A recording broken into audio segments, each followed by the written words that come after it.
Hello, my amazing Bellevue Santos friends. We are going to be starting on a journey that we haven't done in a couple of years, and that is a school-wide read aloud. And we're going to be reading the book Charlie and the Chocolate Factory. You may have seen this movie, you may have heard about Willy Wonka, and that's where the movie came from, was this book. Let me tell you, the book is better than the movie. And after we read this book all together, we are going to play the movie, the original, not the one with Johnny Depp, but the original book movie for you right around, we should finish about the time of Valentine's Day. So I'm going to start us off by reading the first three chapters, and then each week we're going to have a guest reader. So you get to guess who the guest reader is each week in reading some more of the chapters. So again, we're reading Charlie and the Chocolate Factory by Robert Dahl. It's a great book. I hope that you get an opportunity to enjoy it as much as I have. This will be about my third time reading this book. Absolutely love it. Chapter 1. Here comes Charlie. And I'm going to show you that picture right there. These two very old people are the father and mother of Mr. Bucket. Their names are Grandpa Joe and Grandma Josephine. And these two very old people are the father and mother of Mrs. Bucket. Their names are Grandpa George and Grandma Georgina. This is Mr. Bucket. This is Mrs. Bucket. Mr. and Mrs. Bucket have a small boy whose name is Charlie Bucket. This is Charlie. How do you do? And how do you do? And how do you do again? He is pleased to meet you. The whole of this family, the 6 grown-ups, count them, and little Charlie Bucket live together in a small wooden house on the edge of a great town. There's their house right there. Very small. I'm wondering, I think they might be a little bit poor, or they struggle because that house looks a little rickety. The house wasn't nearly large enough for so many people, and life was extremely uncomfortable for them all. There were only 2 rooms in the place altogether, and there was only one bed. The bed was given to the 4 old grandparents because they were so old and tired. They were so tired, they never got out of it. Grandpa Joe and Grandma Josephine on this side, Grandpa George and Grandma Georgina on this side. Mr. and Mrs. Bucket and little Charlie Bucket slept in the other room upon mattresses on the floor. In the summertime, this wasn't too bad, but in the winter, freezing cold drafts blew across the floor all night long, and it was awful. There wasn't any question of them being able to buy a better house or even one more bed to sleep in. They were far too poor for that. Mr. Bucket was the only person in the family with a job. He worked in a toothpaste factory where he sat all day long at a bench and screwed the little caps onto the tops of the tubes of toothpaste after the tubes had been filled.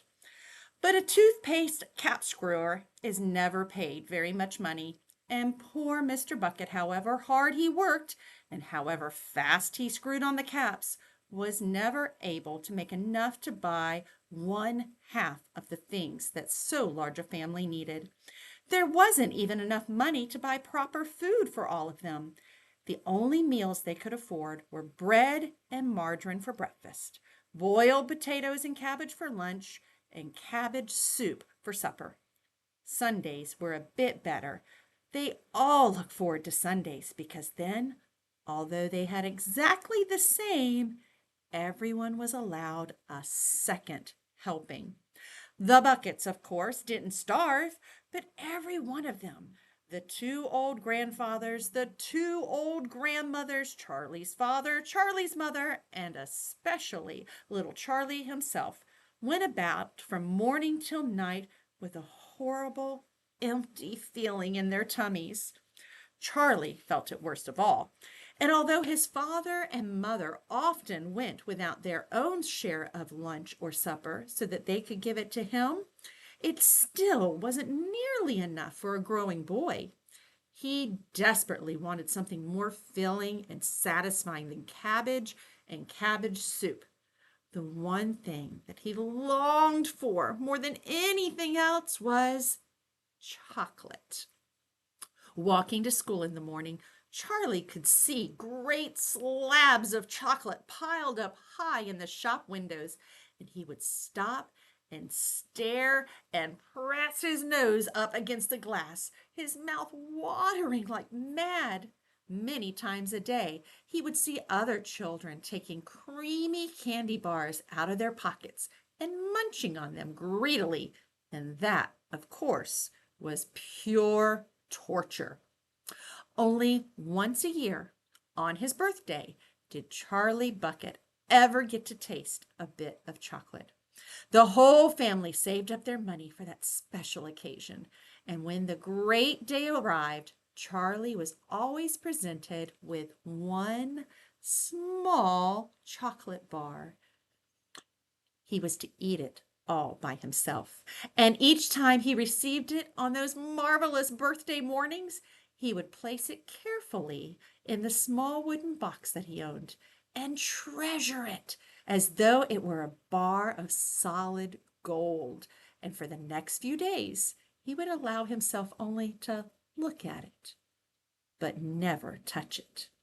Then at last, when he could stand it no longer, he would peel back a tiny bit of the paper wrapping of one corner to expose a tiny bit of chocolate. And then he would take just a tiny nibble, just enough to allow the lovely sweet taste to spread ever so slowly across his tongue. The next day he would take another tiny nibble, and so on and so on. And in this way, Charlie would make his 10-cent bar of birthday chocolate last him for more than a month. But I haven't yet told you about the one awful thing that tortured little Charlie, the lover of chocolate, more than anything else.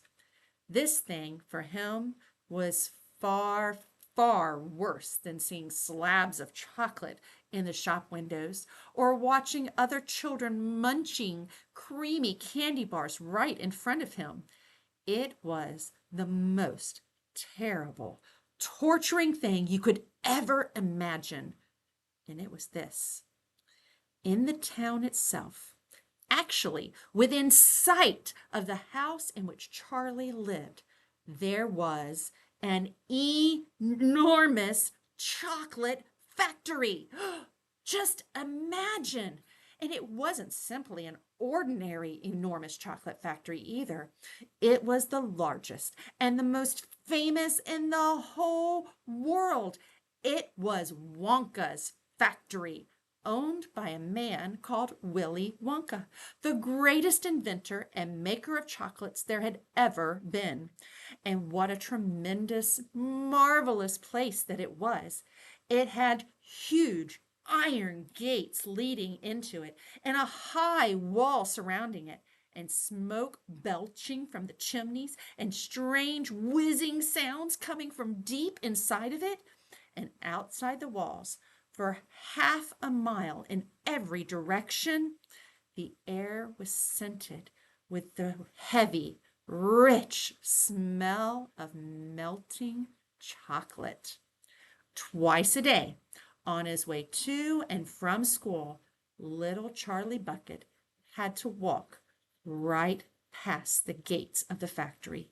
And every time he went by, he would begin to walk very, very slowly. And he would hold his nose high up in the air, take long, deep sniffs of the gorgeous chocolatey smell all around him. Oh, how he loved that smell. And oh, how he wished he could go inside the factory and see what it was like. Chapter 2, Mr. Willy Wonka's Factory. In the evenings, after he had finished his supper of watery cabbage soup, Charlie always went into the room of his 4 grandparents to listen to their stories and then afterwards to say good night. Every one of these old people was over 90. They were as shriveled as prunes and as bony as skeletons, and throughout the day, until Charlie made his appearance, they laid huddled in one bed, 2 at either end, with nightcaps on to keep their heads warm, dozing the time away with nothing to do.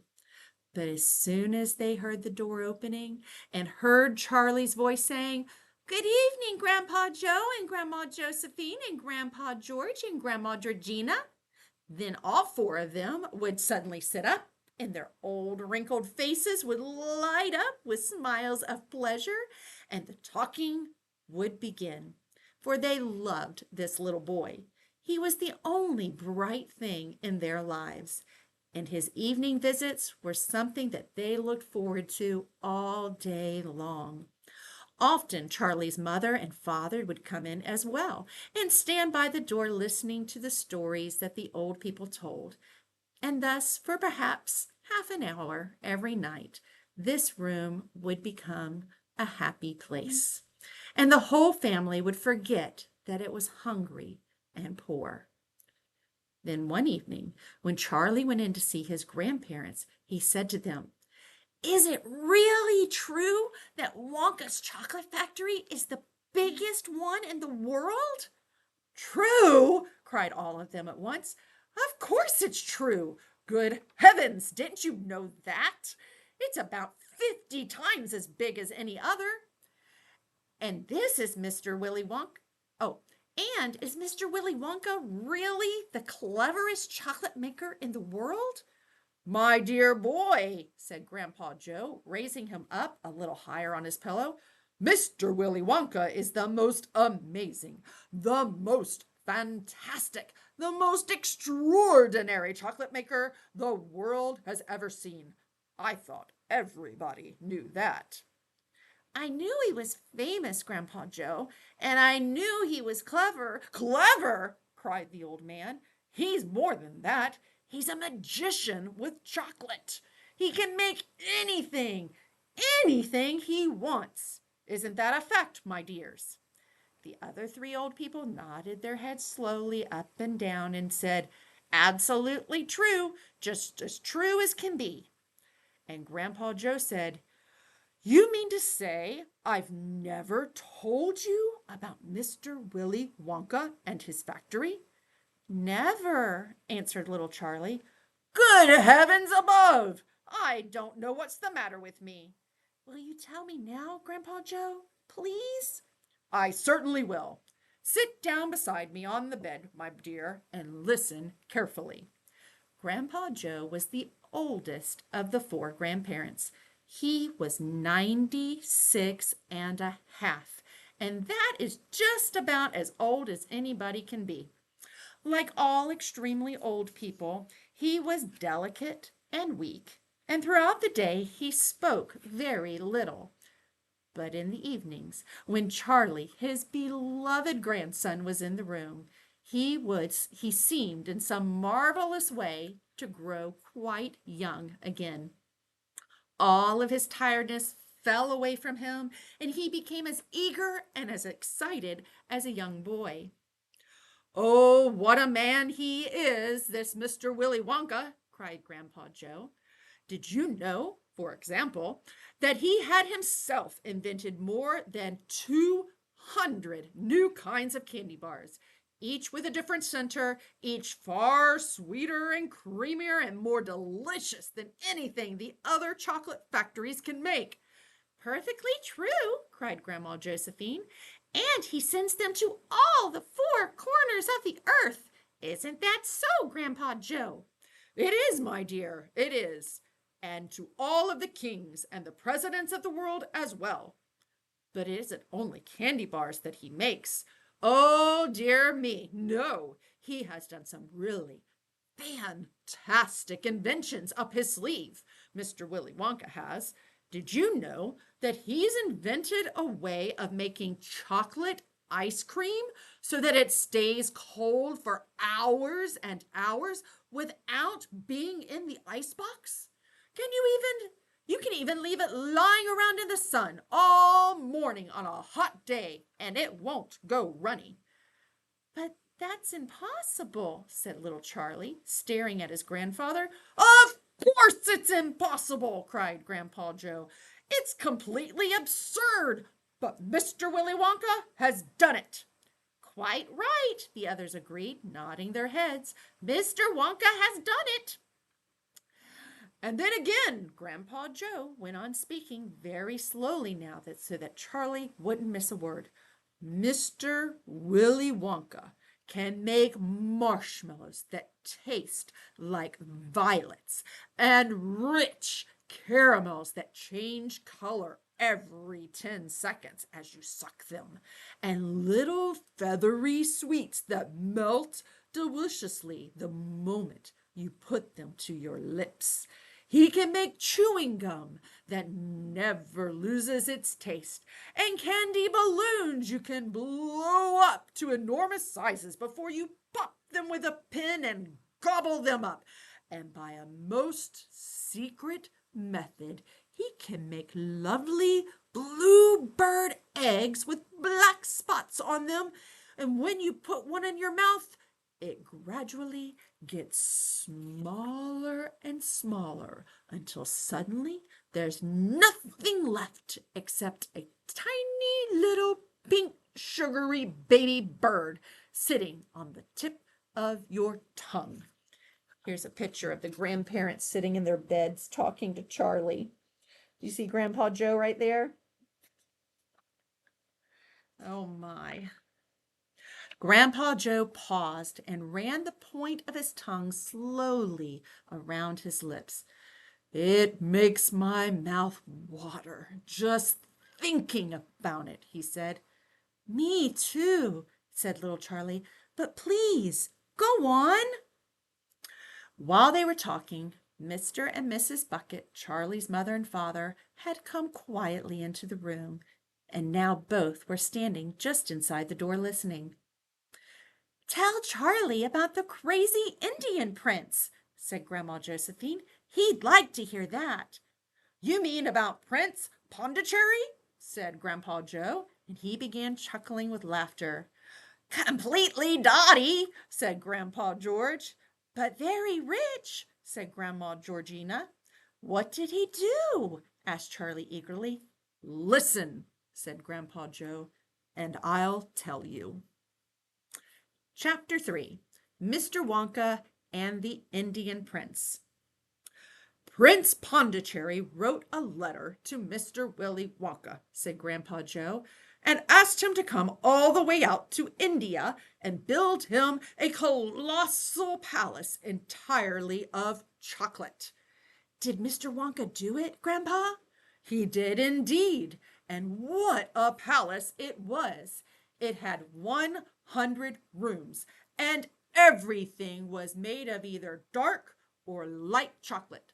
The bricks were chocolate, and the cement holding them together was chocolate, and the windows were chocolate, and all the walls and the ceilings were made of chocolate, and so were the carpets, the pictures, and the furniture, and the beds. And when you turned on the tap in the bathroom, hot chocolate came pouring out. And when it was all finished, Mr. Wonka said to Prince Pondicherry, I warn you, though, it won't last very long, so you better start eating it right away. Nonsense, said the prince. I'm not going to eat my palace. I'm not even going to nibble the staircase or lick the walls. I'm going to live in it. But Mr. Wonka was right, of course, because soon after this, there came a very hot day with a boiling sun, and the whole palace began to melt, and then it sank slowly into the ground.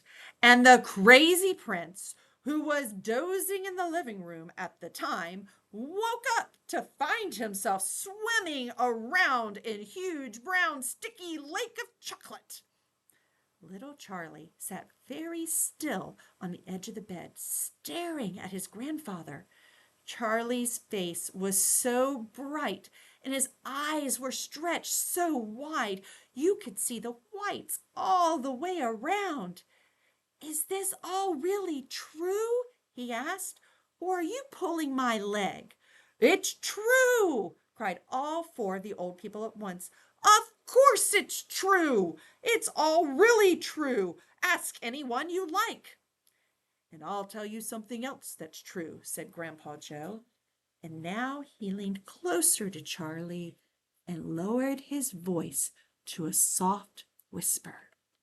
"Nobody ever comes out." "Out of where?" asked Charlie.